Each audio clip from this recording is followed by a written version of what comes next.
के चिन्हा पर झूले ना बनाबो।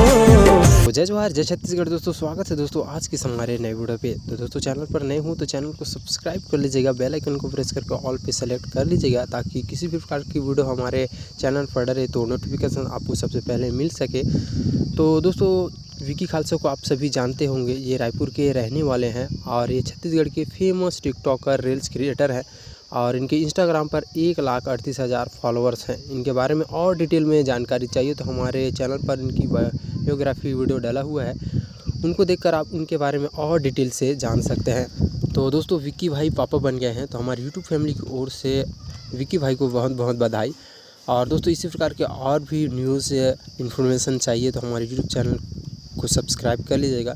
हमारे इस चैनल पर छत्तीसगढ़ के सीजी टिकटॉकर रील्स क्रिएटर और एक्टरों के बारे में जानकारी मिलती रहती है, बायोग्राफी लाइफस्टाइल की वीडियो हमारे चैनल पर डलती रहती है। तो हमारे चैनल को ज़रूर सब्सक्राइब करें। सब्सक्राइब करने के साथ पास वाले बेल आइकन को प्रेस करके ऑल पे सेट कर लीजिएगा ताकि कोई भी वीडियो डले तो नोटिफिकेशन आपको सबसे पहले मिले। तो चलिए दोस्तों वीडियो को यहीं एंड करते हैं। किसी और क्रिएटर किसी और रील्स टिकटॉक क्रिएटर के साथ मुलाकात करते हैं। तो जय हिंद जय भारत जय छत्तीसगढ़।